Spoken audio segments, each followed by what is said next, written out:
Welcome, welcome. Come on in, guys. Come on in. Come on in. And we'll have the show that we deserve. The show that we deserve.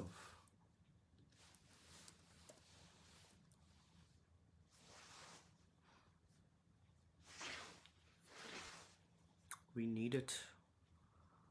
We need it. We need the show to stay informed, to stay inspired, to set us up for the day, and so on. We need this.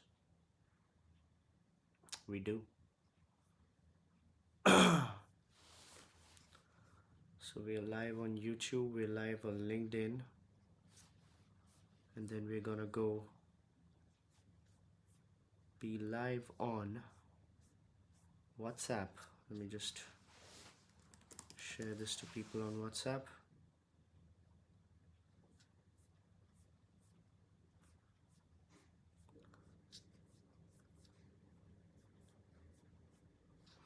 So there we go. 177th episode of Thinker's Frequency.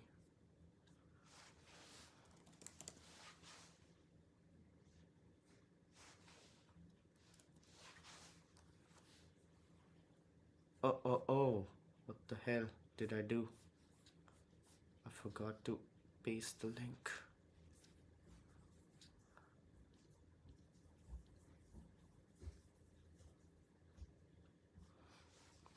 Oh man. Oh. Just 1 second, folks.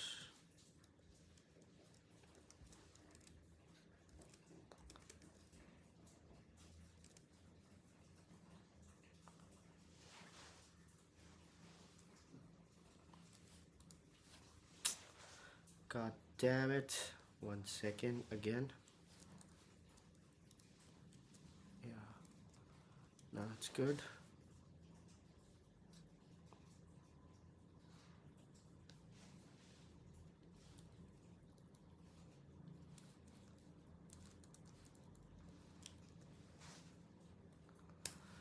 Done. We are live. We're live everywhere. Now let's set us up.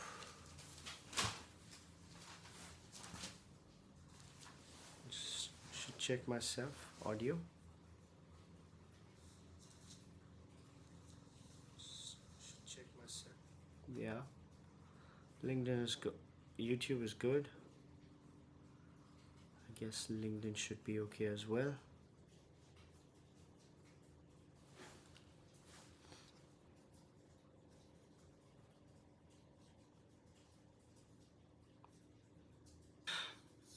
Great. This is okay. Let's set ourselves up, folks.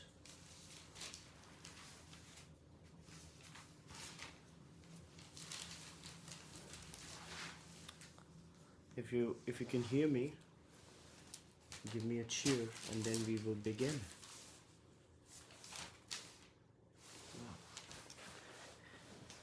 There's this comment by Miss Rituparna Varwadkar. It's an eye emoji. I can't understand it. Can you hear me, folks?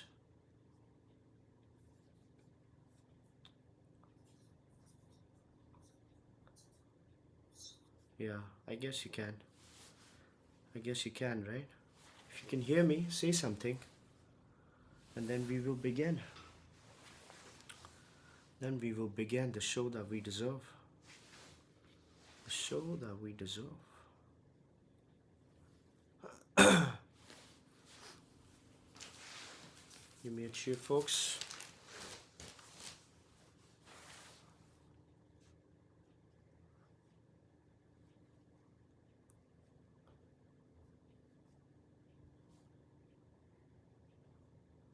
Can you hear me?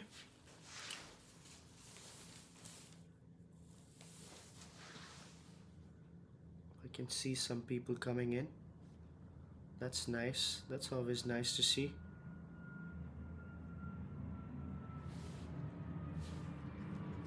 People on YouTube, can you hear me?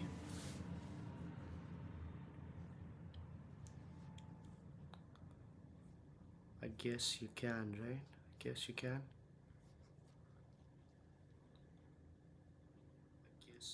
Yeah, it's okay. So I will begin. The show that we deserve. The show that we deserve. Bum bum bum. Bum bum bum bum bum. Bum bum bum bum bum bum. Bum bum bum bum bum.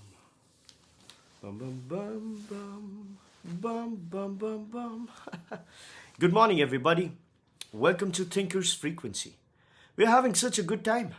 This is the peak of human civilization. We're working so hard, doing such good work for ourselves, our parents, our kids, our siblings, our husbands, our wives, our friends, everybody. A lot of the people's husbands and wives, I hope. And just when we thought things couldn't get any better, like they couldn't possibly get any better, well, they just did. Call it divine intervention, folks, but things just got a whole lot better.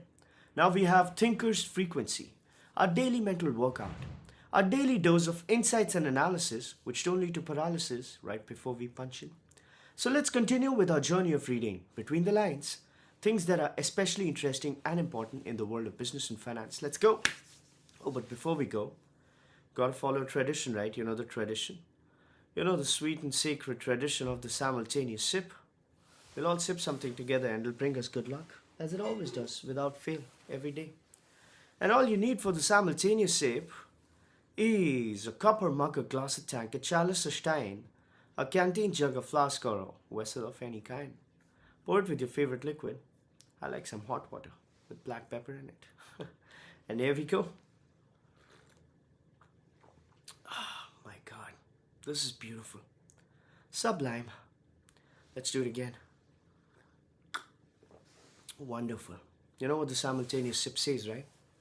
You know what it says? It says that you are not alone. It says that we are in this together, which is such a beautiful thing to say. With that out of the way, let's begin. So a lot of things happened since we last met. I guess it's been 5 days. I was here on Friday. I couldn't be here for a good 5 days, the weekend, Saturday, Sunday, Monday, Tuesday, 4 days. A lot of things have happened since then. Let's take it step by step. First, the condolences, of course. Mr. Dharmendra, the popular Indian actor, passed away. Right? Rest in peace. Great career, great life. Very, very colorful, very, very inspiring in a lot of ways. My favorite movie, Johnny Gaddar.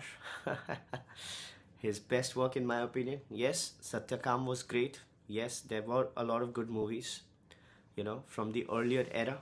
But Johnny Gaddar was his masterpiece, or was the masterpiece where he was involved. So that was that.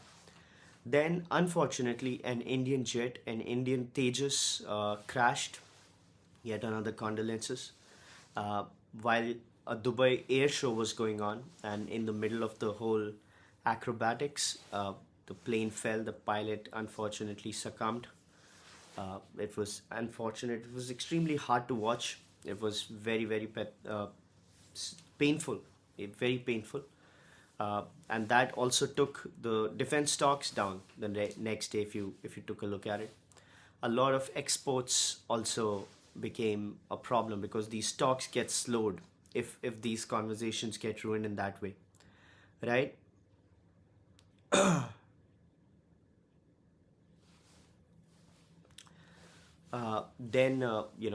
That's what happened with Tejas. A big happening is happening in the world of AI, which is Nvidia. Nvidia is in the line of fire. So Dr. Michael Burry had placed a short on Nvidia and Palantir, where he essentially questioned the practices of depreciation of their assets and how they were basically fiddling with that data, fudging that data in order to show more income than was really on the books. So that was earlier, right? After that, two more things have happened. Google has come in the TPU play. Google's TPUs are getting a lot of reception, a lot of, let's say, traction. Suddenly, they have become a viable competitor to NVIDIA's core GPU product line.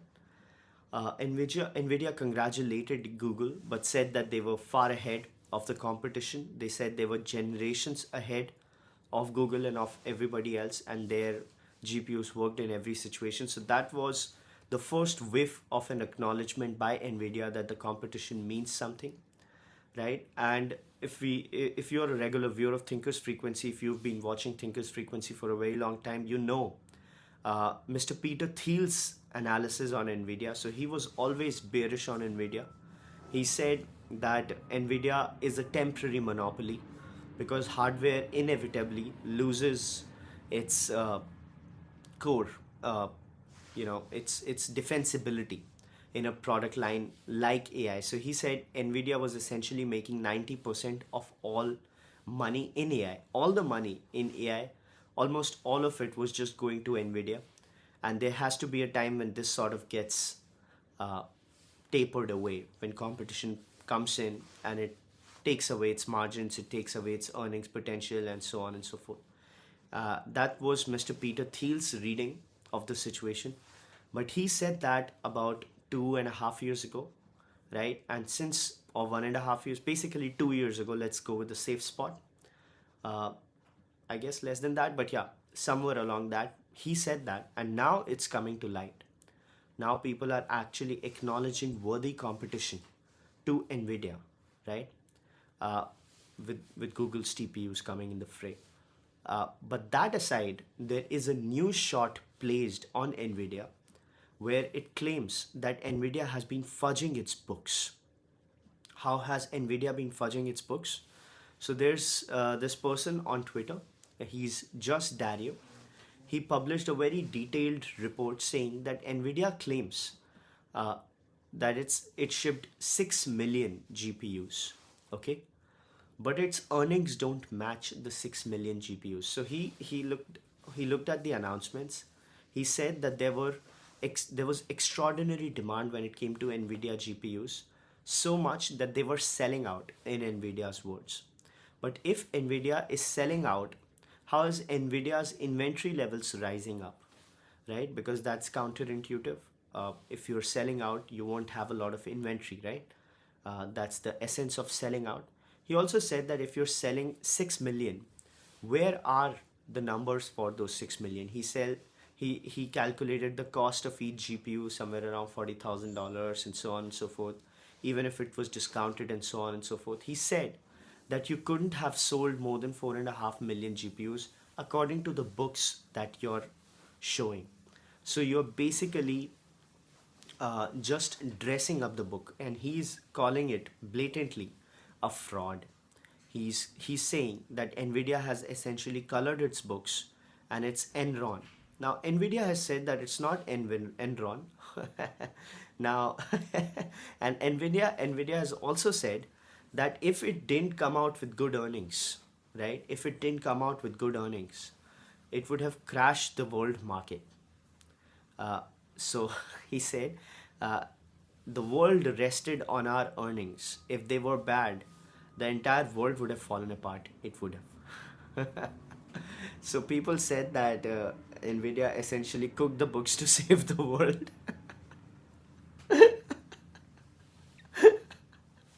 so, so Nvidia cooked the books to save the world is what people are saying. Now, obviously, Nvidia's stock has taken a beating, right? Its earnings came out, it went up 5%. Then people started realizing what happened with these earnings. It went down and started going down. So let me check Nvidia stock at this moment. Okay, it's down 2.5%. 5 days 4%, 1 month 7%, 6 months it's up. So 1 month, since 1 month from the peak of 206, it's down to 177, which is more than about 20%. Since Nvidia is a listed company, are the numbers not audited? Well, of course they are audited, asks Mr. Abhishek Sharma. But there's always scope to cook the books, right? That's how fraud happens. That's how weak accounting measures happen. Yeah, auditing is obviously a post-dictive analysis of the numbers, right? It has some sort of latency attached to what it does, and if anything wrong comes out, right, it's gonna be discovered later. So people are basically talking about Nvidia like the next Cisco, right? Some people are saying Nvidia is the next Enron, which is a sort of a sad thing to say. I won't agree with that. They say Nvidia could be the next Cisco. Cisco had a very, very big rise due to the dot-com play. It was the bedrock upon which the whole dot-com revolution was looking at. And then when it fell, right, it took many, many years for Cisco to reclaim its highs. And that is exactly what people are essentially talking about.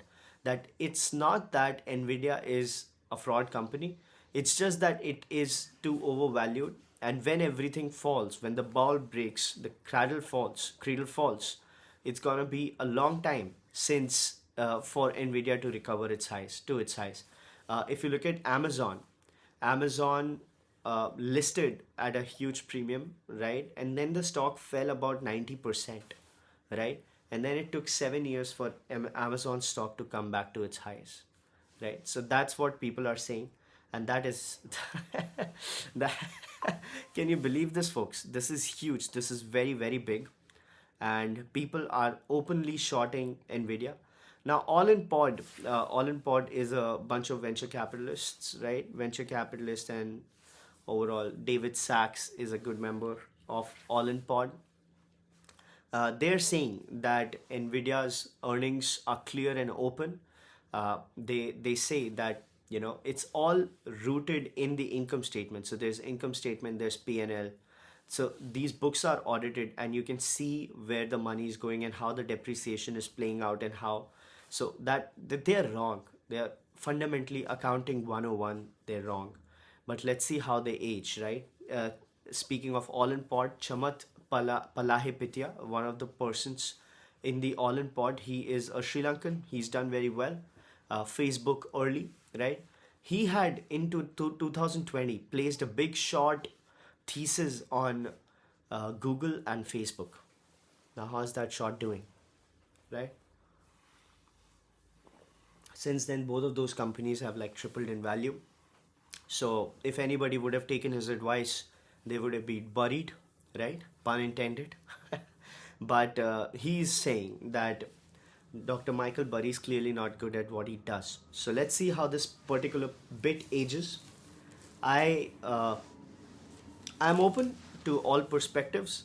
I genuinely feel that so just following Mr. Nassim Taleb's spiel, right? His philosophy, when so much gets accrued, so much of value gets accrued at one place, it obviously becomes very fragile.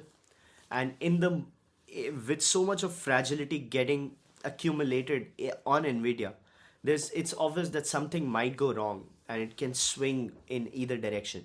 So all the upside is already capped. Now there's only downside to be factored in, and that is probably what these short sellers are hoping for. So let's see how they're right. Mr. Agent Force with Hove, whatever is the username says, could you please publish the agenda of the monologue entitled so that we can choose to join accordingly? Sorry, that can't happen. That can't happen. So this works on a very tight timeline. I have to wake up at like 5:30, start reading at 6:30, read for 1.5 hours, then quickly do the show and get to work. Right? This is not what I do for a living. So I don't have the time to actually publish the agendas and so on and so forth. But it's a daily discussion. So we discuss daily happenings in the world of business and finance. Moving on, folks. This is what happened with Nvidia. A lot of crazy stuff. A lot of crazy stuff also is happening with India and China. So if you look at India and China, there was a lady, an Arunachali lady. She was harassed by Chinese nationals on a flight to Japan. So there was this layover thing that happened, and they said that we don't recognize Arunachal Pradesh as a state. You should get a Chinese passport made, and so on and so forth. So that happened, and India couldn't really do anything about it, because what can India, right? China claims Arunachal Pradesh as its own land, and when it claims as its own land, it's just a territorial dispute of the highest order. So Arunachal claims Tibet, China claims Arunachal as South Tibet, and Ladakh is also a problem. A lot of people see China as an expansionist force, which is clearly antithetical to India's rise, right? So that is a very, very big problem when it comes to India. So this ladies travel essentially opened a Pandora's box about on what China essentially thinks about India's territorial sovereignty and so on and so forth. India responded that this is baseless, this is so on and so. It was basically a rhetorical, uh, you know, crossfire. However, in the midst of all of this, Indian electronic companies are still waiting for Chinese joint ventures to make do. There is a lot of Chinese dependence on Indian technology, right? The Make in India play, ECMS, Electronics Component Manufacturing Scheme, that is an Indian measure to make electronics parts. But for now, about 70% of all electronics parts come from China. So even if we are assembling things, even if we are calling it Make in India, right, a lot of it is coming from China. And the problem with that is that obviously, if you're importing like 90% of your all your APIs, active pharmaceutical ingredients, right, those are medicines from China. If you're importing 70% of all your parts from China, this basically showcases a lot of fragility in the country's system.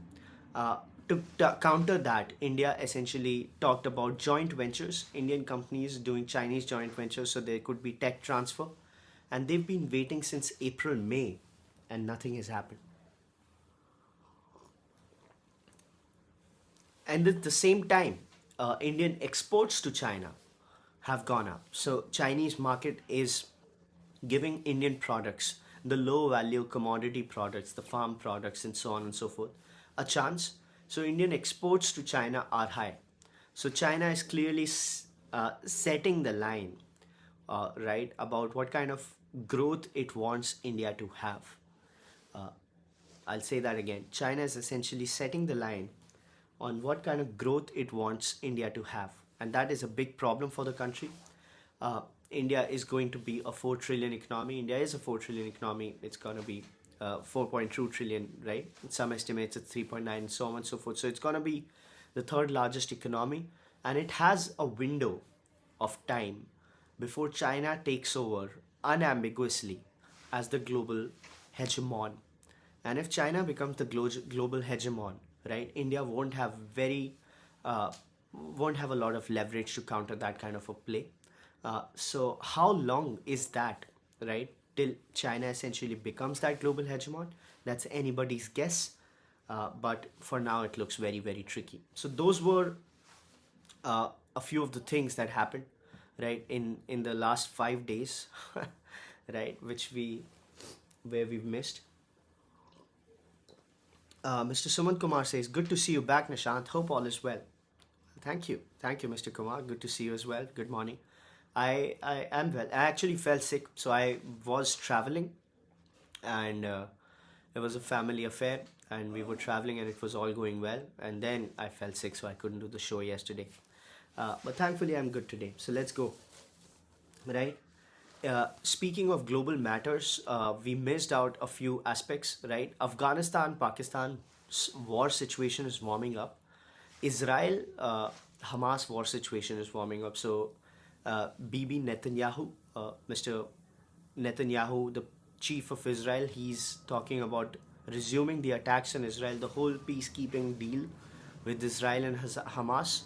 It seems to be falling apart, right? Russian sanctions have hit India, and Indian refineries' purchases of Russian oil have gone down. So 21st November was the day when those sanctions came into effect. So Rosneft and Lukoil, the two Russian companies under sanctions, they are seeing a lot of problems. At the same time, US and America are talking about the trade deals. So you look at China, India, Russia, India, Ukraine, Russia, and then India and US. So Russian-Ukraine war is also happening in full swing while Mr. Trump and Mr. Putin and everybody are talking about peacekeeping efforts. And that war is affecting India and US trade relationships. So if you could just see the chain of events, right, how we discussed India, China, right, Russia, Ukraine, Israel, America, India. So it's just very, very weird whatever is happening.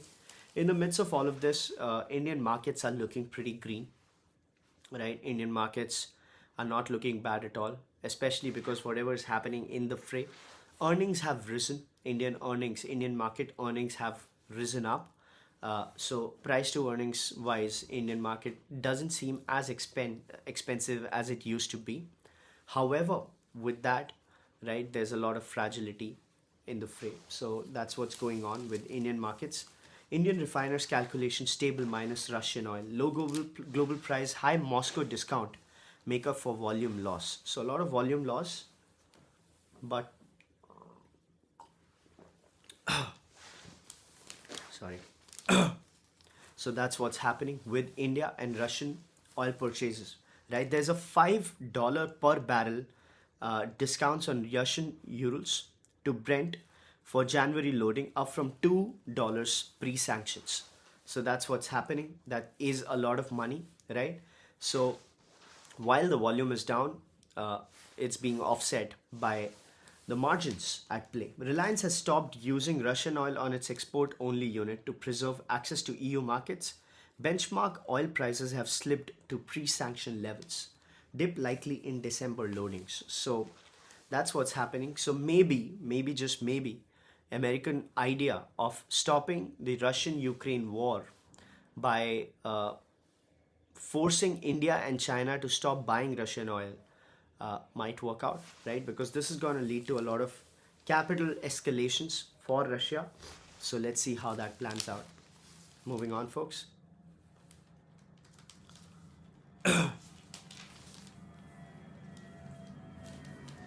Airtel has called Tejas gear substandard again, right? Deployed by BSNL. It's basically substandard. So that is Airtel, by the way, is also having a promoter stake sale, 0.5 some percentages, right? And it's worth a lot of money. And it's at the same time talking down on the equipment made by Tejas Networks and deployed by BSNL. This is going to have a lot of ramifications on the Make in India play of the telecom operations, because India has been drumming up the whole telco manufacturing play, right? Which is gonna this is basically antithetical to that entire spiel. So let's see what happens there. SEBI looks to hone promoter definition for IPO bound companies. This is an ongoing discussion. Viewers of Thinkers Frequency would remember that the promoter definition, right, it has to be changed in the new age of startups and venture-backed companies going public.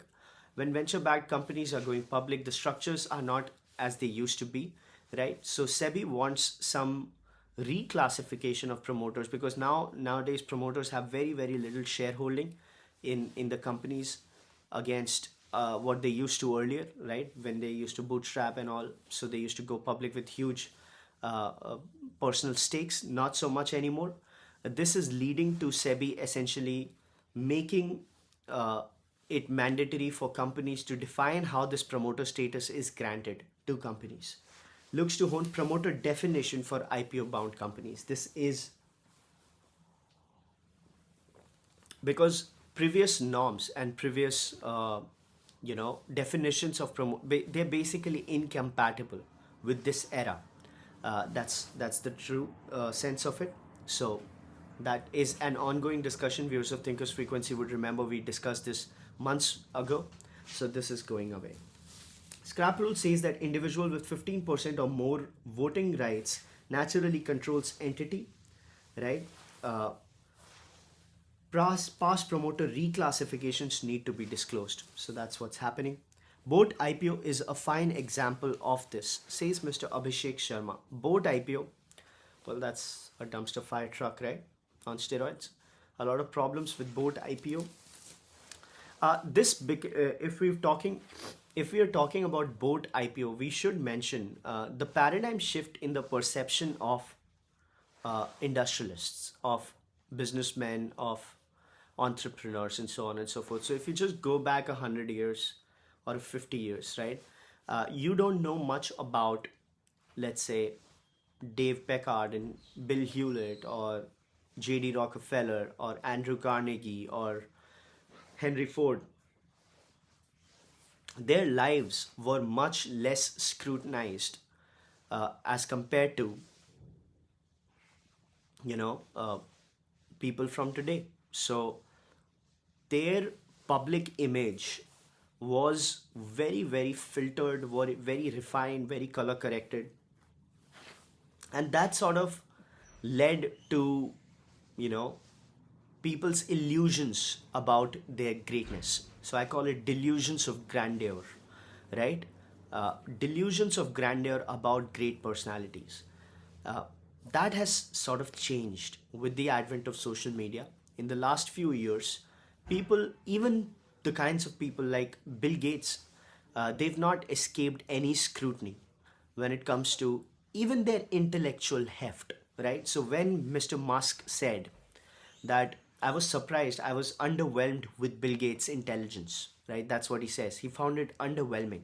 He didn't find him much of a genius, right? Now, this is a guy who basically invented computing in the eyes of public. So, right, if you've not read Idea Man, you'd believe that Bill Gates and Microsoft, Bill Gates, not so much as Microsoft, but Bill Gates was the pioneer of the whole computing revolution, right? But then in social media, when Mr. Musk came out and he said that Cybertruck wouldn't work, and I asked him what was the load to battery uh, ratio that you were considering while making that uh, hypothesis, and he had no answer. He didn't have any answer about the battery power to load, which is so fundamental to the entire working of that machine. So Bill Gates, essentially the whole mirage of the intellectual heft, it got broken away. It got broken with the advent of some exposure, right?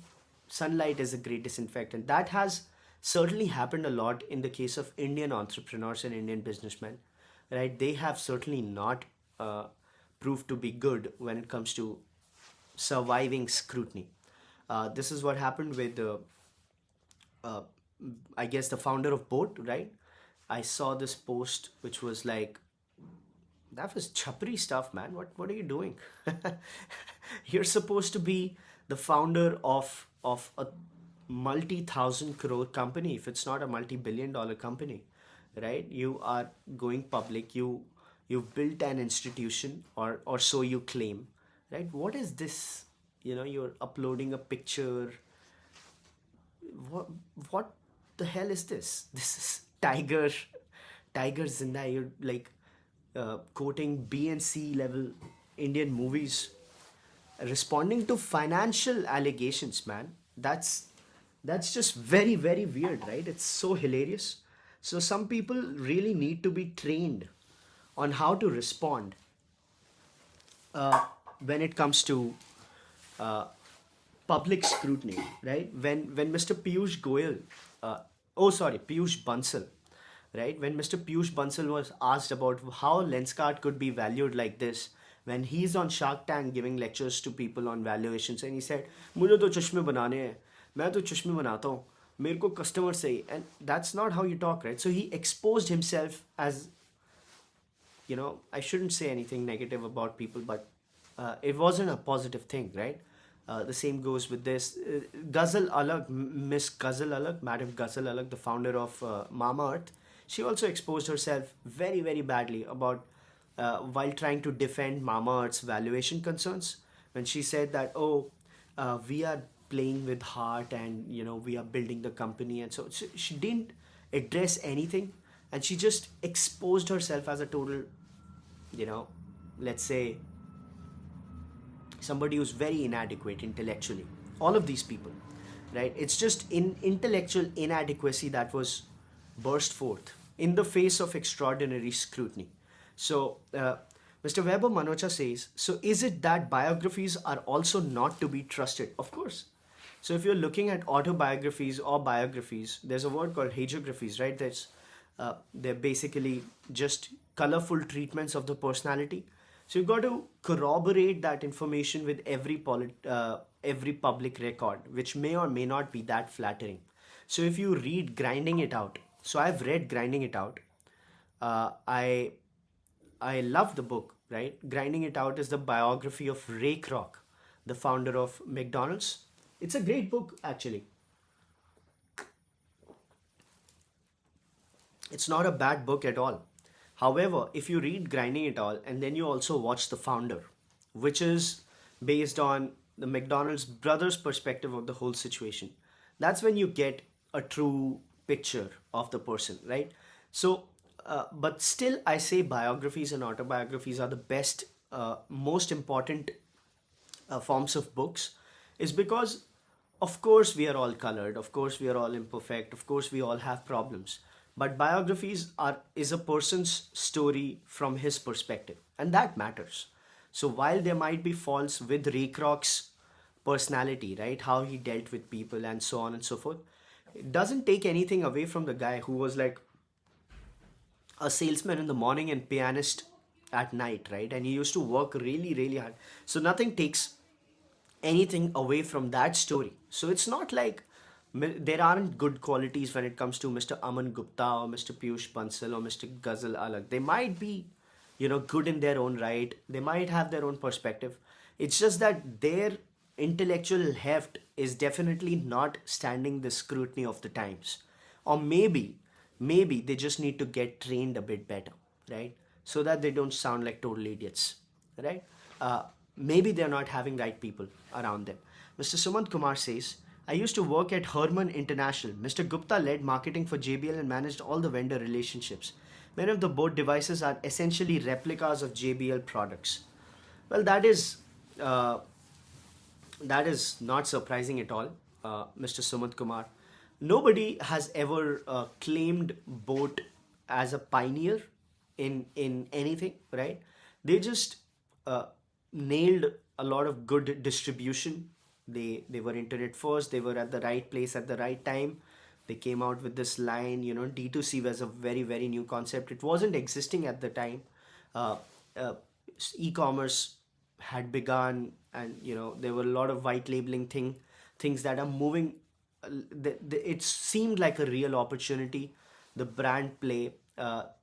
India's relationship was okay at the time when these people began, right? So there were not no serious problems when it comes to import restrictions and all. So a lot of things happened. So they did whatever they could, but they didn't invent anything, of course, right? And they are replicas. That's true, but it's not that. That doesn't take anything away from the kind of work they did, right? Because they ended up creating a mind share in the eyes of the public, right? And that is called brand building. So they could essentially build brands.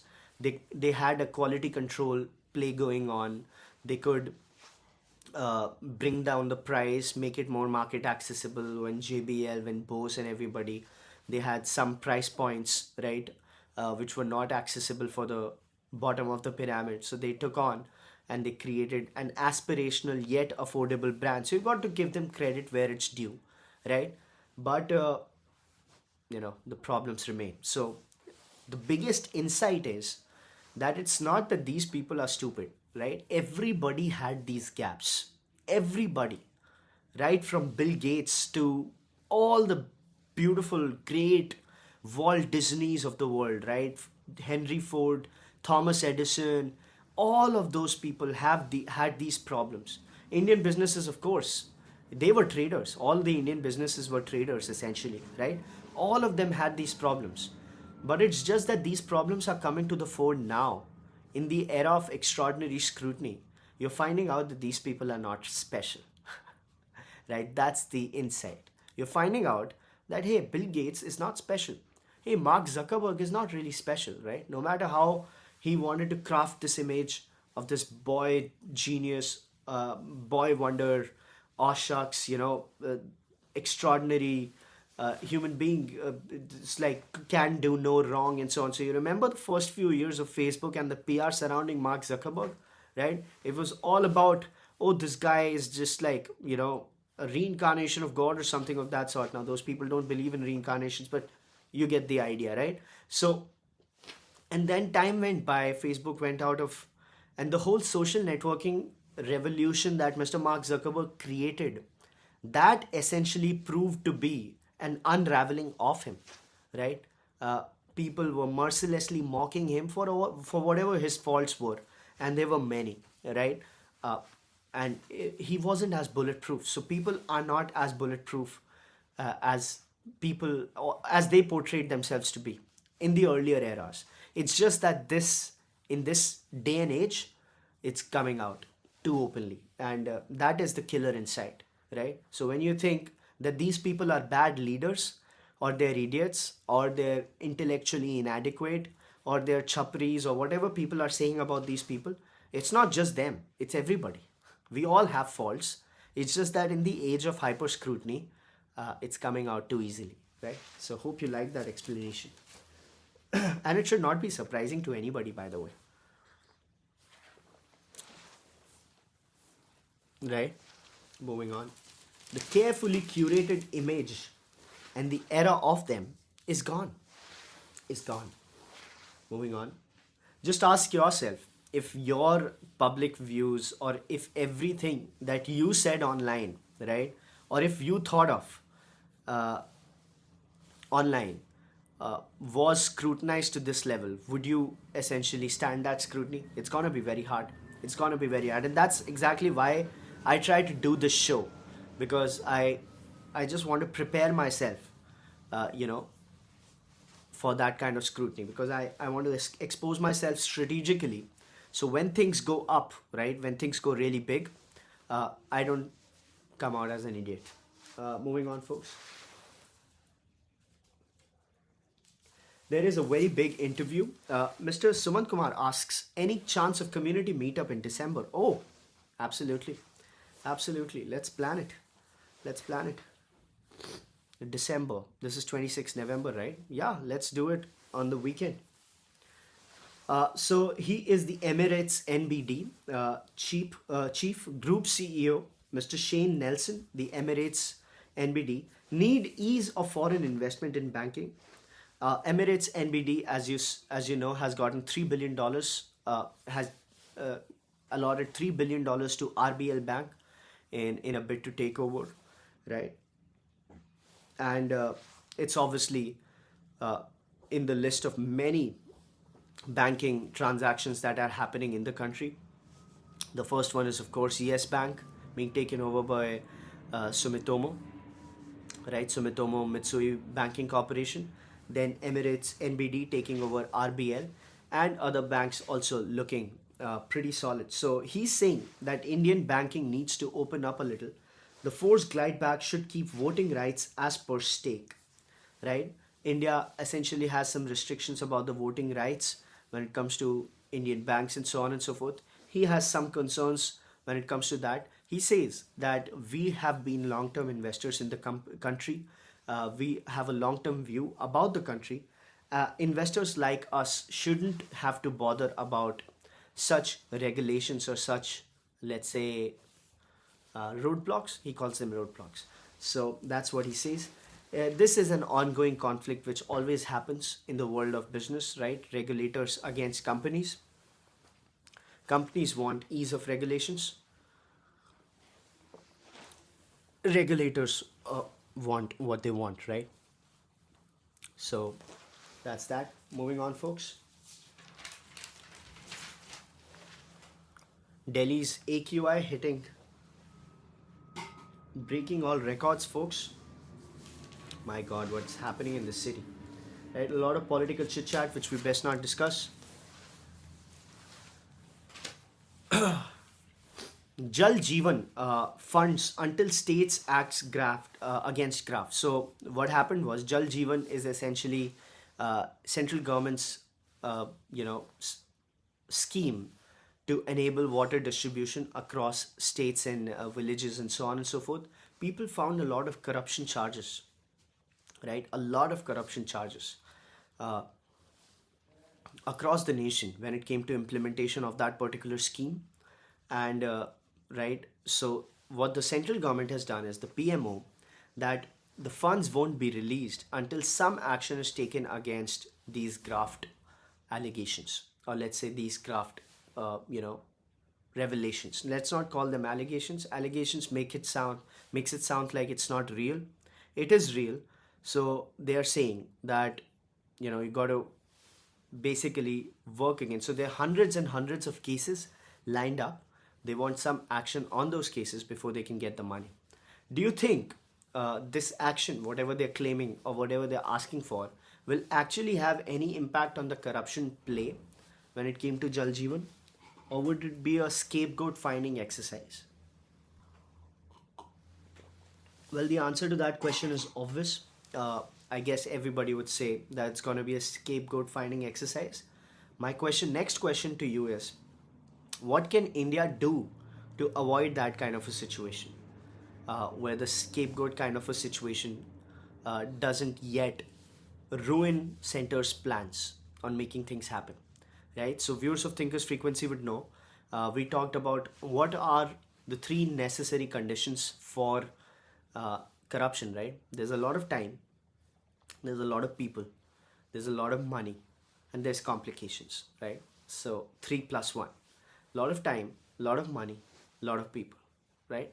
You can't take time away, right? Time moves, समय. You can't take money because money makes the world go round. Money is the grease. You can only take people away from the equation. And that is exactly what the policymakers have been trying to do with the whole direct benefit transfer schemes and so on and so forth. But somehow, right, wherever this can happen, it happens, right? You can obviously not eliminate people when it comes to Jal Jeevan, right? So it got screwed. What do you think about that, folks? What do you think about that? Moving on.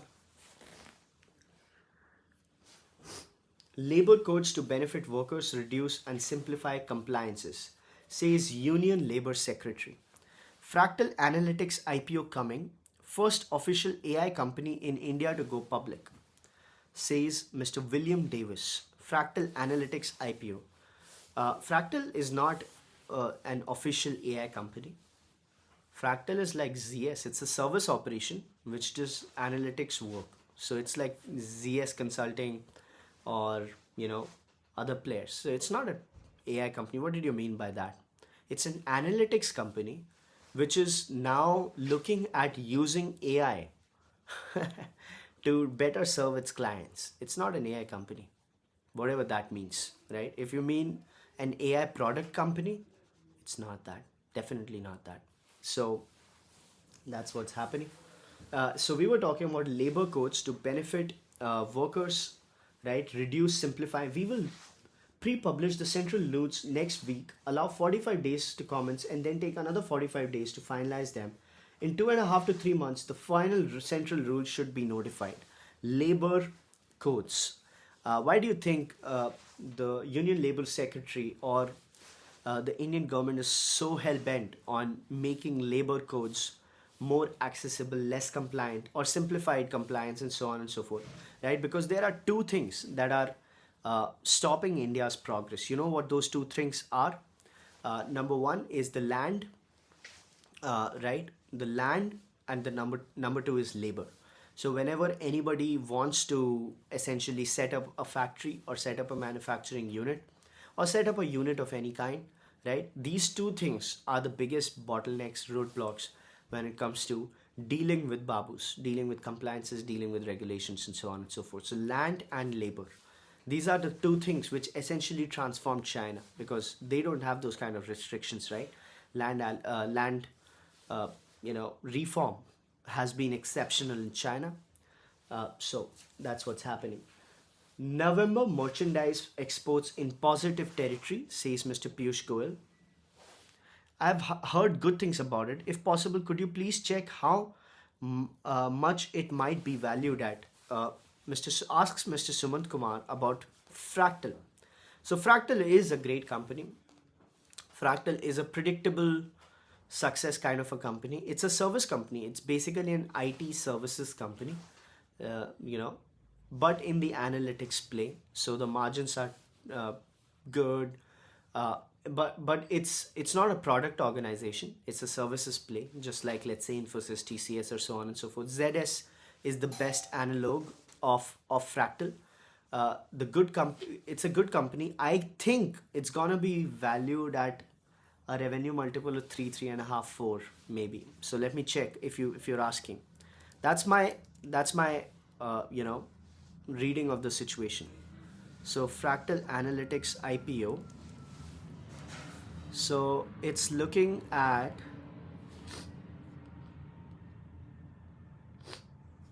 AI focused IPO, people are calling it. Well, that's a spin. Anyway, so okay, $563 million IPO. That's pretty awesome. So nearly 3/4 of the IPO will be exit. One. Okay, got it. Got it. Good stakeholding.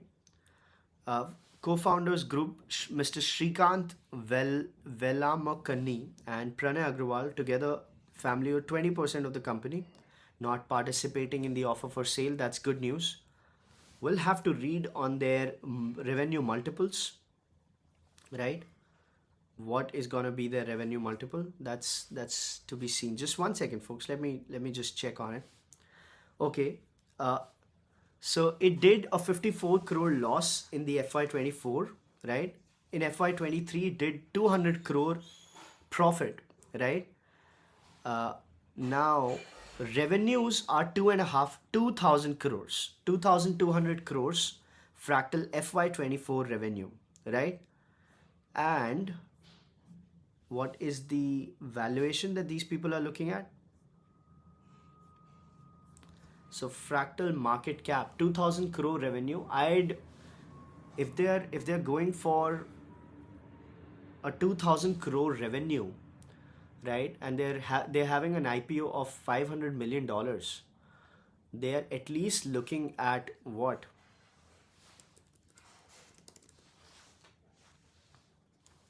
Their market cap must be huge, man. Whatever they're looking at. Just let me check that live. Okay. $3.5 billion, around 29,000 crores.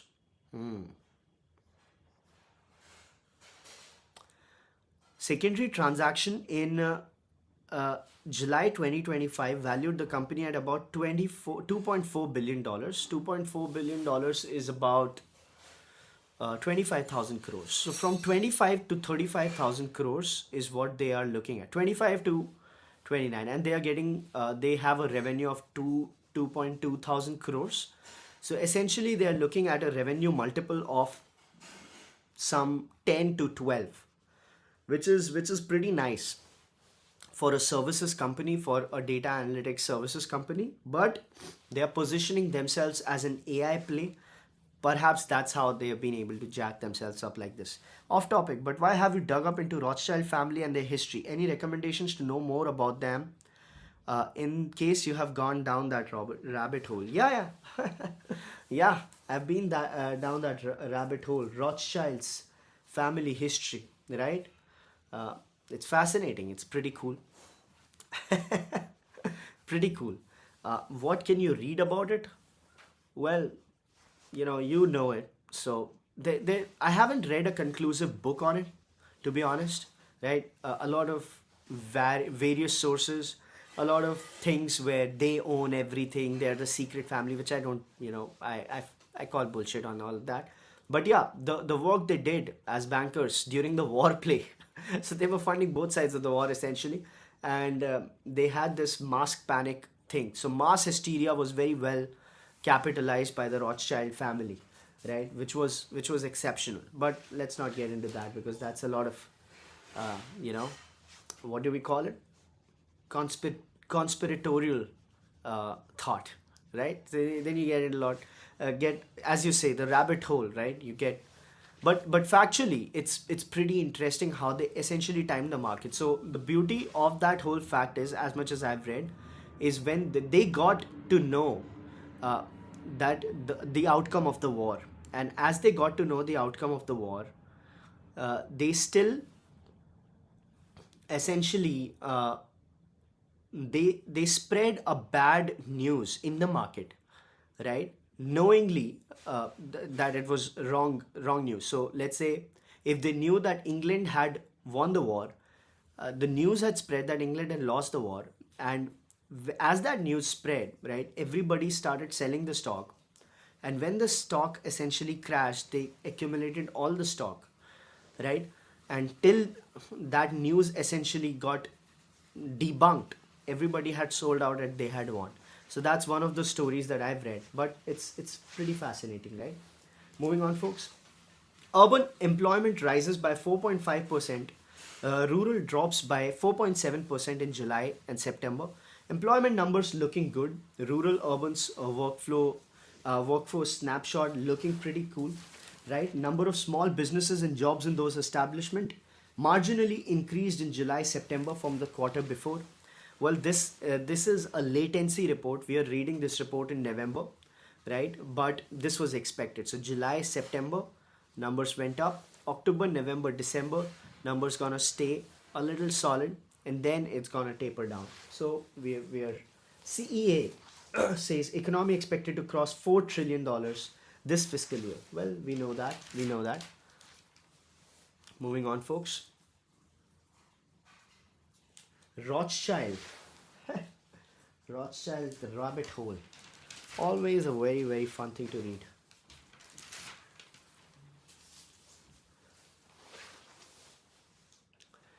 Madam Sitharaman has yet again said something very fascinating and something very insightful. Something very insightful. You know what she said? Drum roll again. She has said, make governance easy and transparent. That's what she said. How does that feel, folks? Make governance easy and transparent, right? So that is obviously the best advice in the world. Well, I like to, if you know, when I'm running my organization, I've got people in my team. It never occurs to me to say these things. Why can't I go to my office and say increase revenue, decrease spend, guys, and just keep the growth running? So I'll say it again: increase revenues, decrease spend, and keep the growth like 100% month on month, right? But she said, urges MCA to upgrade systems, create dashboard for better oversight. Well, I find it very funny. Anyway, folks.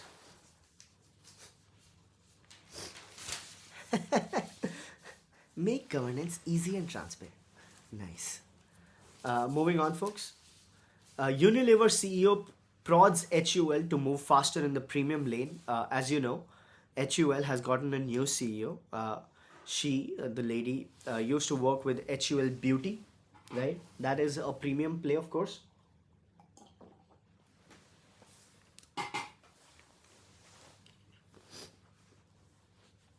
And HUL is trying its best to. So, a history about HUL and FMCG. They were not doing well in India for, let's say, a couple of years. For 2 or 3 years, if you notice, HUL, they showed a very tepid growth path. In fact, some sort of degrowth in a lot of areas, and margins slow down, and so on and so forth. So it was a trouble. So there were questions whether HUL's problems are HUL's alone, or whether they are indicative of the problems with Indian economy. Because back then, there were questions about India's domestic economy taking a beating, right? So a lot of questions were there. But then, after 2 years, right, as personal tax got rationalized, as GST got rationalized, India's domestic consumption started spiraling up. HUL also changed its chief, right? The lady came in. Now, as these people are talking about growth, the big companies like HUL, the FMCG players, are not just facing problems when it comes to raw material costs and so on and so forth. They're also facing some issues when it comes to newer brands in the fray, right? Because India wants to be a nation of brands, right? So a lot of new upstarts have also taken a lot of share of these markets, right? So their strategy essentially is two-pronged. One, it's of course volume games, right? They've got to preserve their volume. But now they're also going to focus on the premiumized segments of the let's say beauty or even food and so on and so forth. So that is essentially HUL's focus. That is also seemingly Nestle's focus. That's also, so all of these companies are trying to enter into the premium lane because that's where the money is, right? That's also true for distilleries, the alcohol beverages guys, and that's basically where these people are focusing on. That's also the focus of automakers, right? So they are saying that 66% of all cars that are getting sold in the country are SUVs. So if you look at all the product launches that are happening right now, right, they are all in that direction. So Tata Motors has launched Sierra, Maruti has launched Victoris. Maruti wants 50% market share, back. So all the money, all the focus essentially is going towards premiumization of, their catalog, if you can call it that, right? So that's what's happening with Unilever. Moving on, folks. TDS on remittances to non-resident entities can't top 10% cap, says Supreme Court. So tax guys and the companies, they were essentially, Mr. Abhishek Sharma says higher margins in premium segment are attracting everyone. HUL wants to be the one-stop solution, beat mass market or premium. Correct, right? And that's how they have to play it out, because they can't play just the value game, because they are the proxy of Indian domestic consumption story. They can't also play just the volume game because that's not where the money is. The stock won't be rewarded in that case. So they are trying to essentially premiumize themselves while just keeping their volume segment active, right? There was a case which basically talked about TDS on remittances to non-resident entities to 20%. Supreme Court has essentially taken it down, right? Supreme Court on Tuesday clarified that the tax deduction at source on remittances can not exceed 10% specified to the non-resident segment. So this is good news, right? Mr. Mittal has a lot of good news. I'm talking about Mr. Sunil Mittal, the founder of Bharti. 0.56% sold, 7,200 crores to be fetched. No relation to me, of course. Moving on. Most sectors trading below a 5-year PE, even as Q2 shows a bounce. So that's what we were talking about. Indian equities, right? Moving on.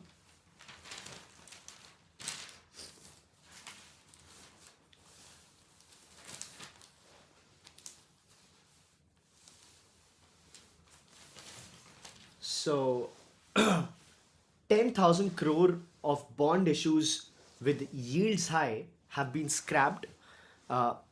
These people, the PFC NABARD were looking at bond issuances, but yields were high, so the bond prices were low, of course, so they scrapped it. They were looking at moderate yields. Speaking of yields and the bond prices, Indian currency essentially breached 89 rupees when it came to the last few days, and that was a good news for the exporters but bad news for the country, because India is an import dependent nation, and as the currency essentially goes beyond 89, or as currency goes up, right, your exports become more competitive, right, because they become cheap. That's how China essentially cornered the entire global market, by devaluing its currency. But if your import bills are high, you cannot devalue your currency, because if you devalue your currency, it's just gonna drain your forex, right? So India is dealing with a lot of problems when it comes to currency management, and a lot of it actually depends on what kind of deal India gets from US, right? So let's see. Rate cut conversations are also happening with RBI. The December rate cut, they are looking at that, right? So let's see what happens at that as well. Moving on, folks. Quick commerce is onboarding more and more gig riders, right? Riders opting for quick commerce due to high orders, incentives, and dark store network. This is basically a travesty. We've talked a lot about this, right? As quick commerce takes over, a lot of people will be taken away from the productive economy, away from the upskilling economy, away from the education economy, and pulled into this business, 3 to 5 years later, all of these jobs will be redundant. There's going to be deliveries done by robots and machines and drones and so on and so forth. These people will have learned no skills, right? No education. They'll just know how to drive from one place to another, and also in a very short area, 2.5, 3 kilometers square. So it's a very, very sad situation, but that's what's happening right now. A lot of people have raised money, right? Zepto raised money, started giving discounts back again. Swiggy is looking at that. 1100 dark stores has Zepto, has some 1300 with Zomato and so on and so forth. The model's sustainability is still in question, but a lot of money has poured in. So whenever you raise a lot of money, right, it's not just your problem alone, right? There's the sunk cost fallacy. That's what happened with cab aggregation. That's what's gonna happen with quick commerce as well. Let's see. Moving on, folks. Rapido backer advantage nets 30x on partial exit. Rapido is the India's largest ride-hailing platform, right? It has become India's largest ride-hailing platform. Why did it become India's largest ride-hailing platform? Because it gave people the opportunity of taking bikes, right? It focused on bikes. Indians could not have afforded cabs. That was clear to everybody, right? But not the VCs, not the people with money. They essentially poured billions and billions and billions of dollars, $3 to $4 billion on Ola alone, right? Similar amount of money in Uber, right? And they just drained all that money. They ran a Mahatma Gandhi Amir Kalyan Yojana, when people who could not afford cabs took cabs, right? AC cabs. Now that market has, what has happened to that market.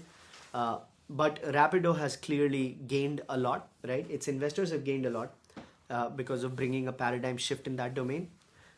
Similar thing is going to be happening. Can it happen in quick commerce? Let's see. Moving on. They have collaborated with Magic Pen. Gonna compete on food delivery play. Magic Pen, right? That's another very interesting company. Moving on, folks. UpGrad in talks with Unacademy. Investors, no deal yet. Mr. Ronnie Screwvala is essentially looking at, he's talking to Baiju. He's submitted an application for Baiju. He's talking to Unacademy. He's doing a lot of window shopping. He says that he's running a $50 million fund to invest in startups.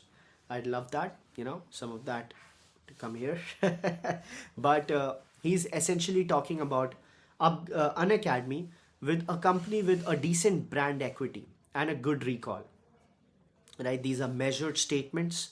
Mr. Ronnie Screwvala is a seasoned businessman, right? He is a very, very seasoned entrepreneur. He knows what he's doing. He has been in the market. He's built things in a very grounded fashion. So he's not gonna buy anything expensive, right? That much you can be sure of. So when there was news of Unacademy getting sold to UpGrad for $320 million, it's just two things that are gonna happen. Number one, it's not gonna happen because Unacademy is not worth $300 million. That is number one, right? Number two, if it happens, Mr. Ronnie Screwvala is gonna be looking at beefing up UpGrad's valuation itself so that he can go public, right? With that beefed up valuation. So these are the two things that can happen. Let's see what happens there. He still owns 5% in Lenskart, right? Which is huge. So let's see what happens. Moving on, folks. Semiconductor supply chains are in constant flux on tariffs and policy swings, says the CEO of Pure Storage. We've seen Apple go with China plus one strategy, diversify into India in big way. Firms like Apple who take those steps are really critical for smaller manufacturers like us. He's correct. He's correct. There's a theory of a tent pole, right? So every industry or every essentially even political play, right? Narrative, whatever you can call it, it works across the fields. There's a tent pole.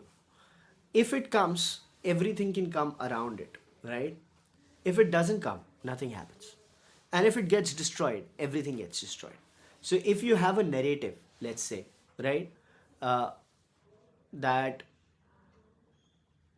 I don't want to give a political example because that sort of turns things negative, but politics is where it works very easily. So just let's take this example. What is Make in India without Apple? You get it? So you understand what I'm saying? Apple, what is, or let's say, what is mobile manufacturing in India without Apple? It's nothing, right? So mobile manufacturing in India, which essentially makes for all the electronics manufacturing in India, has a tent pole, which is Apple, right? That tent pole essentially makes shelter for a lot of people, and then an entire economy can be created. But that tent pole needs to stay strong. And once that economy is created, you need to reduce your dependence on that tent pole gradually. But without that, nothing happens. And in many cases, even after everything has been created, if the tent pole falls, right, everything just falls apart.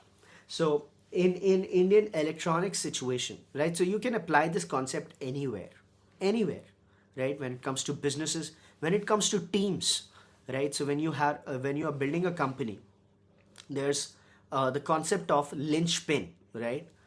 It's tent pole.